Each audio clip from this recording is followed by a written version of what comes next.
Pablo, la última vez que hablamos hacíamos referencia a este contrato con... ¿Cuál es el nombre preciso de la empresa de que opera la mina? Goldfield. Bien. Ahora, ese contrato tiene algunas particularidades porque es generar electricidad en altura, es trabajar con distintas tecnologías de generación. ¿Cómo lo definirías, digamos? Tiene varias complejidades, ¿no? La primera es de la naturaleza. Es a 4.500 metros de altura Sí. en el norte de Chile, en la región de Atacama. Entonces tiene el tema de la altura específica, o sea que cualquier operación en altura tenés menos oxígeno, es difícil para respirar, bueno, lo sabemos por los jugadores de fútbol. Las máquinas performan menos al tener menos oxígeno en su quema, etc. Entonces eso te genera una complejidad que las máquinas trabajan menos. Además hay inclemencias climáticas, si querés, principalmente viento, Sí. arena, nieve a veces. Entonces eso hace que de repente se te cierren las rutas y ese tipo de cosas.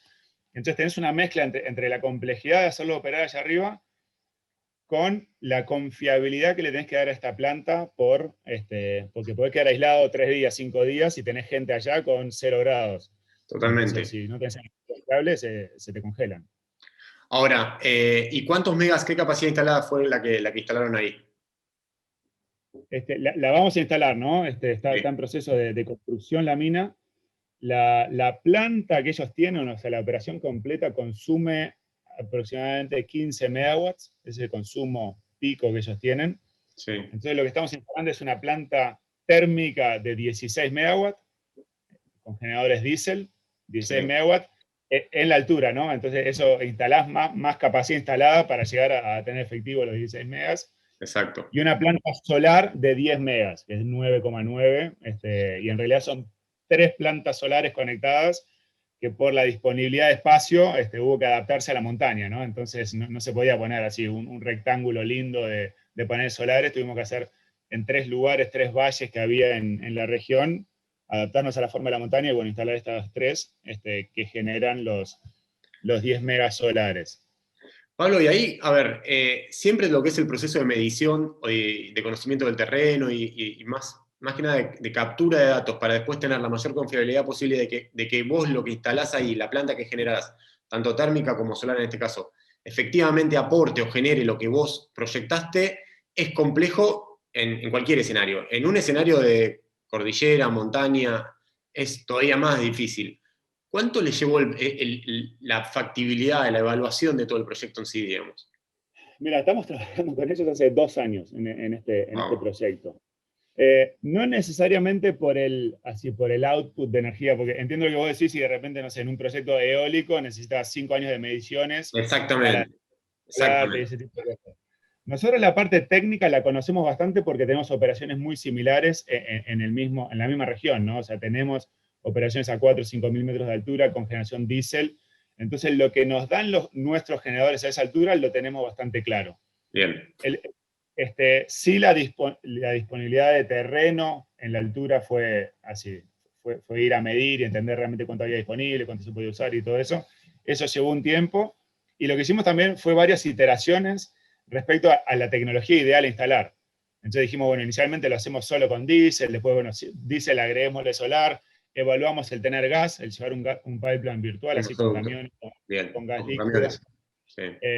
Y bueno, por ahora no lo vamos a hacer. Evaluamos tener baterías o no. Las baterías hoy tienen una complejidad puntual que los inversores todavía no son confiables a esa altura, porque al haber poco oxígeno te pueden cortocircuitar, entonces genera un riesgo adicional. Está buenísimo eso. Entonces hay varias cosas, o sea, esa que te describí ahora es la planta hoy, o cuando empiece la operación. Estoy seguro en 5 años va a ser diferente. Bien. Entonces, parte, si querés, de lo interesante de este proyecto es el contrato que firmamos con Goldfields. Es lo suficientemente flexible para ir modificando tecnologías durante los 10 años, o más que puede durar la mina, ¿no? Hoy la mina tiene una expectativa de vida de 11 años, pero bueno, si encuentran más oro y plata, eso se va a seguir extendiendo. O sea, Y la firmaron un idea es contrato que les da la posibilidad de ir flexibilizando la solución. Ustedes brindan una solución, no es que haces un contrato para instalar una planta o una central termoeléctrica de 16 megas o un parque solar de 10 megas, sino que le van a ir ofreciendo la solución híbrida en función de lo que ustedes crean que en el momento es lo indicado, digamos, con lo cual se puede ir reformulando eso. Exacto, justo eso, y bueno, son varias variables, ¿no? Si querés la primera económica, así la más fácil de entender, entonces cuando sea viable instalar una batería que te reduce o te mejora la penetración solar, por ejemplo, si bueno, voy a consumir menos combustible, entonces eso se viabiliza fácil. Cuando la tecnología de transporte de gas esté en el valor adecuado o en la confiabilidad, capaz que es el punto principal hoy, adecuado, bueno, los cambiaremos a las máquinas a gas. Y además hay un tema de emisiones. Hay un tema de emisiones bueno, tanto Agreco en su estrategia de transición energética como Goldfields, que se lo toma muy serio, bueno, valoran estas emisiones. Entonces nosotros continuamente buscamos qué oportunidades hay de mejorarle lo que tiene instalado. Hay algunas cosas que pueden ser más caras y bueno, veremos cómo lo financiamos. Otros te traen eficiencias y bueno, es lo más fácil de implementar. Pero esto a Goldfields lo ayuda mucho en nuestro modelo, ¿no? En lugar de embarazarse, si querés, comprando una máquina que le dure 10 años, ellos contratan a Greco y a Greco se asegura de que cuando sea necesario lo va a ir cambiando para adaptarse a lo que venga, que hoy no sabemos que va a haber dentro de 10 años. A veces, Pablo, está recontra instalada la idea de transiciones energéticas y demás, pero en proyectos como estos uno lo vivencia realmente, porque decís, bueno, pará, yo me estoy tirando, lanzando a construir una solución tecnológica que está recontra medida, estudiada, ustedes tienen que haber trabajado con el equipo bien a fondo a la hora de determinar cuál es la tecnología que definen, pero sin embargo también tenés no sé si la certeza, pero esto que vos decías recién, el pensamiento de que en 5 años por ahí el escenario va a ser distinto en función del desarrollo tecnológico, en función del conocimiento de cuáles son cómo funciona lo híbrido, digamos, la mezcla entre lo termoeléctrico, lo renovable, las baterías. Es como realmente la transición se vivencia en carne propia, para decirlo de alguna forma. ¿Es así? Sí, es exactamente así. Nosotros justo ahora en noviembre del 20 anunciamos nuestra nueva estrategia o la revisión estratégica a nivel global, que va muy alineada con la transición energética. Y nosotros realmente nos posicionamos como un facilitador de esta transición para nuestros clientes. Está Entonces, bueno. nosotros lo que tenemos, primero, bueno, tenemos algunas cosas que nos ayudan, ¿no? Nuestro modelo de negocio nos ayuda, el tema de pay as you go, si querés, de no invertir en CAPEX, y bueno, ellos pueden ir cambiando de máquinas. También nos ayuda mucho el estar en todo el mundo. Entonces, yo hoy le puedo ofrecer a Goldfields Chile, bueno, yo le puedo decir, mira, en Australia hago algo parecido, pero como las exigencias climáticas allá son más fuertes, allá ya hicieron esto. Entonces le mostramos lo que otros han hecho en situaciones parecidas. Y nosotros nos estamos posicionando mucho como si querés, un integrador, más que un desarrollador de tecnología, nosotros integramos tecnologías. Claro. Entonces sí invertimos mucho en software, por ejemplo, para hacer que estas plantas conversen. Entonces nosotros hace 3 años compramos una empresa que se llama Unicos, que se especializaban en baterías y software de gestión de baterías, y adaptamos ese software para hacer que las diferentes plantas conversen. Entonces, la térmica, con la solar, con la batería, si querés con una eólica. Entonces, eso sí es know-how nuestro. Pero si tú quieres instalarle una turbina, si quieres probar no sé, un vaporizador nuevo, si quieres probar algo nuevo, nosotros lo traemos y lo hacemos conversar con el resto, que es lo que en general es más complejo, ¿no? Porque mucha gente te puede instalar una tecnología puntual, pero hacerla conversar con otra de forma confiable es difícil. Y acá una parada de planta tiene un costo enorme, ¿no? Me Que no se puede parece, contar. me parece muy interesante ese concepto de hacer conversar tecnologías, digamos, y de ser un integrador. La verdad que es increíble la velocidad con la que avanza, con la que las empresas han tenido que ir redefiniendo sus identidades también. Esto de decir, bueno, soy un desarrollador de tecnología, un fabricante, y hoy visualizarte como un integrador que tiene que ir entendiendo las mejores herramientas disponibles en el mercado e integrarlas y hacerlas conversar y decir, bueno, en este escenario, en este contexto regional o territorial va a tal cosa, en este va a tal otra. En función del despacho, Pablo, digamos, de este proyecto, ¿cuál es la idea, digamos? O sea, que obviamente utilizar al máximo la potencia solar disponible cuando se pueda, y después que la planta térmica funcione como backup. ¿Qué se puede decir de esa idea? Sí, mira, unas cosas muy positivas que tiene este proyecto es que es en el desierto de Atacama, que es de las mejores irradiaciones solares del mundo, ¿no? O sea, es lo mejor que hay. Entonces, esto tiene, por un lado, la mejor radiación solar. Al estar más alto tenés menos contaminación de nubes y cosas así. Y encima la planta térmica es un poco ineficiente por el derrateo, ¿no? Por la altura. Sí. Entonces, bueno, es de las mejores penetraciones solares que hay. Estimamos que va a andar alrededor del 20% de los kilowatt-horas, o sea, de la energía entregada, que el 20% sea solar, lo cual es muy bueno, así Bien. en promedio. Y funciona así, realmente la planta solar, si querés, está siempre conectada durante el día cuando empieza a salir el sol, hacia las 8 de la mañana, 9 de la mañana, dependiendo así empieza a entregar y te hace una campana de subida y bajada, y el diésel se adapta a eso. Entonces la prioridad de despacho, que esto te lo define el software, ¿no? La prioridad de despacho la tiene el solar, entonces cualquier cosa que venga solar, la planta lo toma, y el diésel hace la otra parte. Entonces la planta va apagando máquinas diésel hasta que cuando estás en el pico solar, se intenta que generes solo con solar y mantenés algunas máquinas diésel rodando en vacío por si aparece una nube, por si te aumenta Exacto. la carga. Las variaciones rápidas todavía las tiene que aguantar el diésel. Esta última parte es la que en el llano lo hacemos con baterías. O sea, nosotros lo que hacemos en otras aplicaciones es apagamos todo el diésel, todo el térmico, y Claro. trabajamos con solar y batería durante el día. O sea, vos podés tener 4 o 5 megas de baterías que si se te cae, pero te aparece una nube, algo de eso, vos podés reemplazar esa variabilidad con baterías directamente. Sí, sí, eso es lo que hacemos normalmente. Bien. Entonces, la batería te ayuda a varias cosas cuando la tenés. No es este caso, o va a ser este caso en unos años, pero hoy todavía no es. Sí. La batería te permite eso, sacar el diésel durante el día que solo generes a gas. También te permite la batería que cuando funcionás con diésel o con térmico, vos siempre tenés un N+1 rodando, ¿no? Entonces, si necesitas 5 máquinas, siempre tenés 6 por si se te cae una, por si te aumenta la carga. Sí. Eso también te lo hace la batería. Entonces, en lugar de tener una máquina funcionando en vacío innecesario, tú le pones la batería y tenés las 5 máquinas más la batería que no te consume energía y te va trabajando esas variaciones. Entonces, te mejora el consumo durante el día y también te lo mejora durante la noche la batería. En este caso, vos me explicabas recién al inicio de la entrevista que las baterías no son de todo confiables por un aspecto, no te llegué a entender, digamos, cuál era el aspecto que por ahí no estaba probado en altura todavía. La batería tiene dos componentes básicos.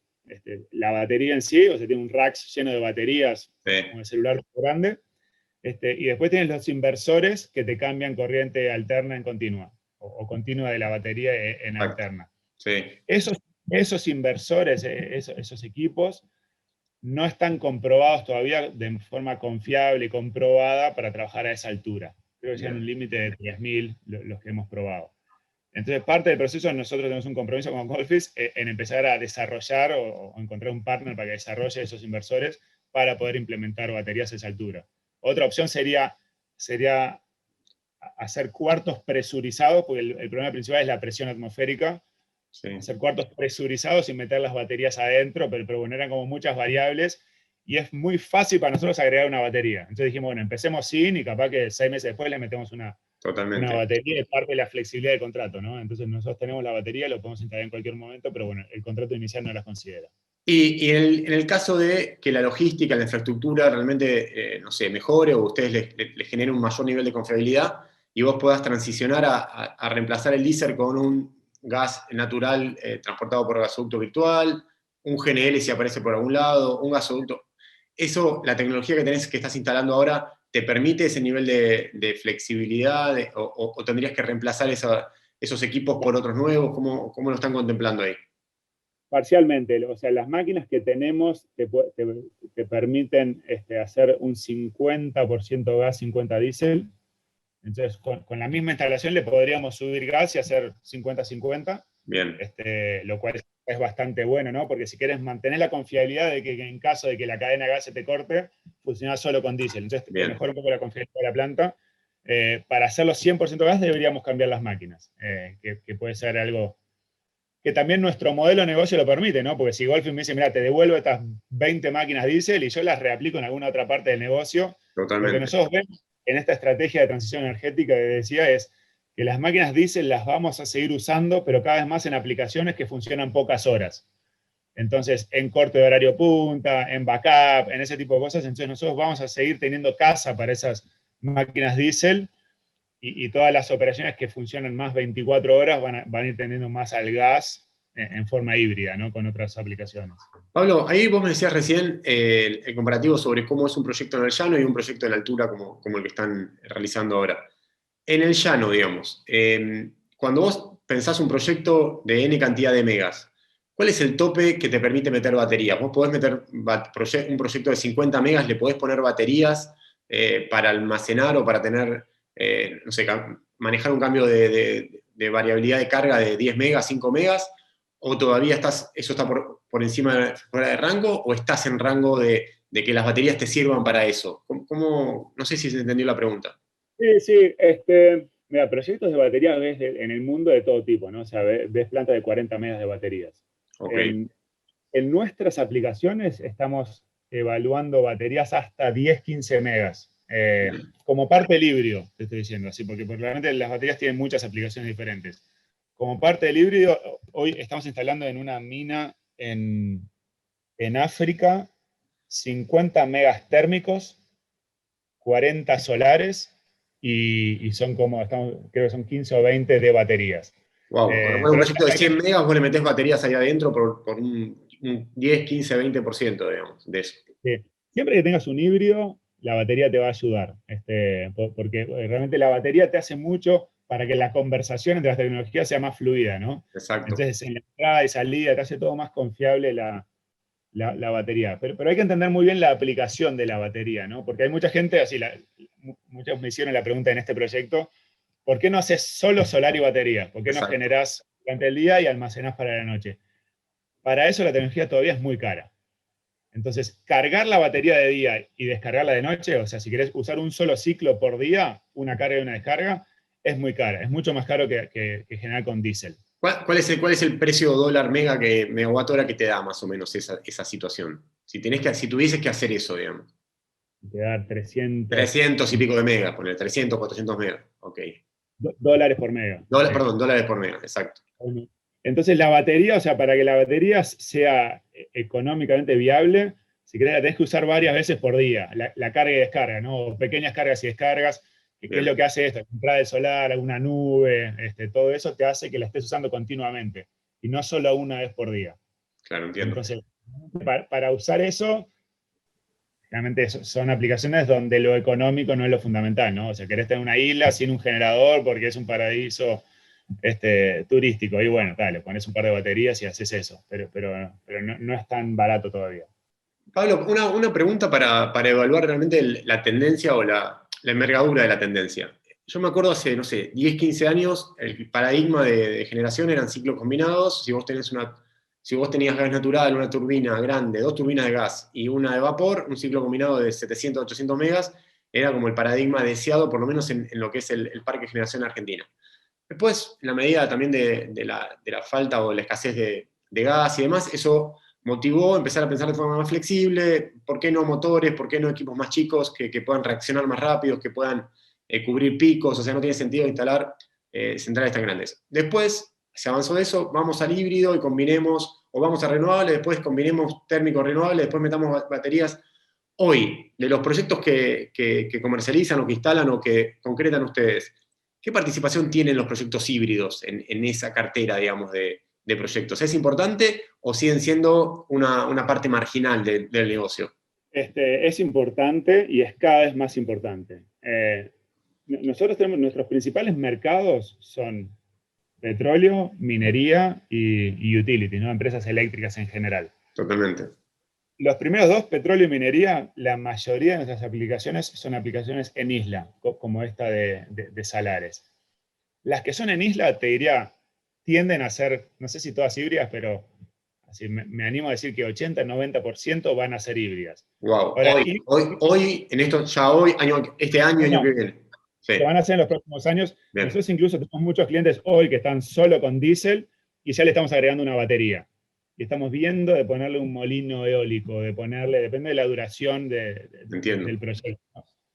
Pero algún tipo de hibridez ya es necesaria y lo estamos justificando. Entonces, híbrido puede ser, bueno, un térmico con una batería, estamos viendo cómo, dependiendo de la duración del proyecto, si meter renovables o no. Y lo que pasa con los renovables es eso, para instalar solar o eólico necesitas un horizonte de tiempo de por lo menos 10 años. Exacto, entiendo. Y muchos de nuestros proyectos no llegan a esa duración, por eso la parte renovable no entra. Pero la batería está entrando en proyectos de 2 años ya. Proyectos Bien. muy cortos, ya estamos empezando a meter baterías. Pablo, este tipo de proyecto, digamos, con las particularidades que tiene y que vos estás describiendo, en Chile o en el Cono Sur, digamos, ¿es de los primeros que están instalando o ya hay algún antecedente o algún proyecto que funcione como espejo o que pueda tener semejanzas con esto? De ese tamaño es el primero. O sea, Bien, es el primero. Tenemos algo parecido en Brasil, en el norte de Brasil, pero es un poco más chico, en una ciudad aislada que le generamos 10 megas con un parque bien, solar. Pero después para todo lo que es, principalmente para minería, nosotros vemos realmente una gran aplicación para minería, todas estas minas remotas, mucho con minería de oro y plata. Lo que pasa es que las minas de cobre son enormes en general, ¿no? Las minas totalmente, chilenas, ¿no? Sí, si vos ves escondidas, las de Codelco, todas ellas, tienen consumo de 300 megawatts, son gigantes. no, es Entonces, hay que ir impresionante. a una transición y es otra solución. Pero todas las minas que tienen un consumo de entre 2 y 50 megas, es una solución que va a andar mucho. Y esa fortaleza que tiene Agreco, digamos, se la asignás a la forma de integración, al software que tiene, la versatilidad que tiene la empresa para pensar o para customizar ese tipo de proyectos, o en qué se apalanca la fortaleza que tienen justamente para ese tipo de soluciones.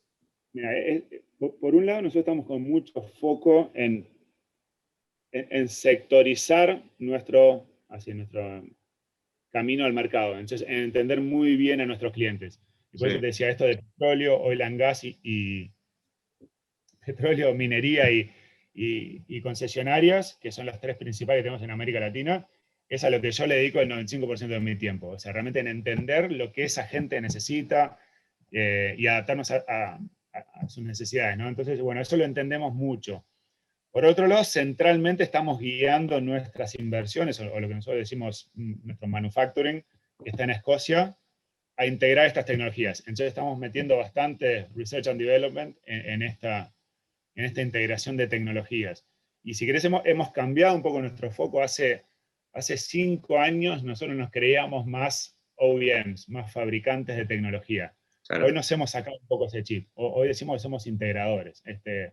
Y somos casi que technology agnostic, ¿no? No me importa qué tecnología tú quieras, yo me voy a adaptar a lo que necesites y lo voy a integrar con lo que pueda. Entonces estamos en ese camino, si no es que ya estemos del otro lado completamente, pero esta revisión estratégica nos guió mucho en esa línea, ¿no? De adaptarnos a lo que viene, porque la transición se da muy rápida, ¿no? Y te puedes perder la ola si vos te decís, bueno, voy a desarrollar el mejor generador para esta aplicación específica, y bueno, por atrás te pasaron 30 aplicaciones diferentes que no las viste. Sí, no, Entonces estamos mirando mucho el mercado y ver cómo adaptarnos.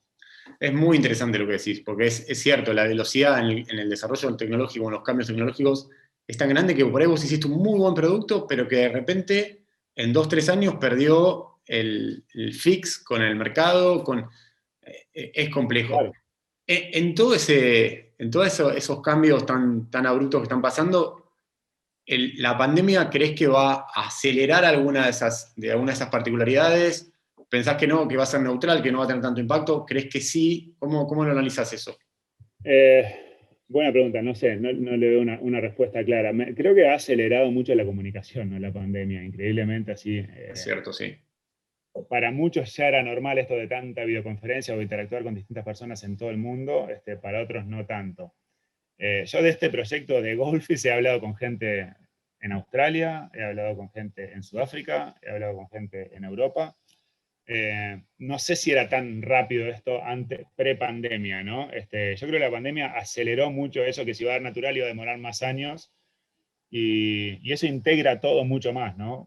Y eso que yo te decía, que Agreco siente una responsabilidad muy grande al ser una empresa global y estar en todo el mundo. Bueno, las cosas buenas que pasan en un lado nos sentimos en la obligación a mostrarlo en otros lados, ¿no? Y ese go-to-market que tenemos por segmentos o por sectores, nos hace eso. Entonces yo miro la minería de una forma global. Hay una persona en Agreco que solo piensa en minería global y dice, bueno, ¿qué estamos haciendo bien en una región que la podemos hacer en otra?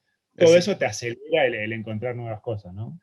Pablo, te hago una última para no robarte tanto más tiempo sobre Australia. Vos en un momento hiciste referencias a algunas regulaciones climáticas que tienen ellos. Australia, para Argentina, sobre todo, uno sigue el sector minero de lo que pasa acá y en menor medida lo que pasa en Chile. En algún punto funcionó como un faro en materia de integración, de desarrollo. Australia tiene distintos sectores de crecimiento. La ingeniería es un sector muy importante y ellos le ponen mucho foco a toda la cuestión medioambiental y demás. ¿Vos ves este tipo de proyectos híbridos que de alguna forma busquen la eficiencia en materia de generación, pero que también le pongan una apuesta grande a lo climático, a la menor cantidad de emisiones contaminantes? ¿Lo ves a Australia como de alguna forma moviéndose en esa dirección o acelerando, tratando de que de que este tipo de proyectos sean los que vengan a futuro? O digo Australia, porque como este país u otros países también estén haciendo punta en esa dirección. Mira, realmente no soy experto en Australia, en lo que hacen ellos a nivel así, reglamentación, gobierno. Sí vemos mucho avance en Australia. Puntualmente con Goldfields tenemos una mina que se llama Granny Smith, que nosotros le entregamos energía, que tenemos un híbrido con gas. Un poco lo que queremos hacer acá, tenemos un híbrido con gas, batería y solar. Entonces vemos a los players que actúan allá, sí, muy avanzados. Exacto. Con el tema de transición energética y eficiencias y nuevas tecnologías. Yo no tengo claro si el driver de ellos es que Australia se lo fuerza a hacerlo o porque son empresas globales. O por su identidad como compañía global.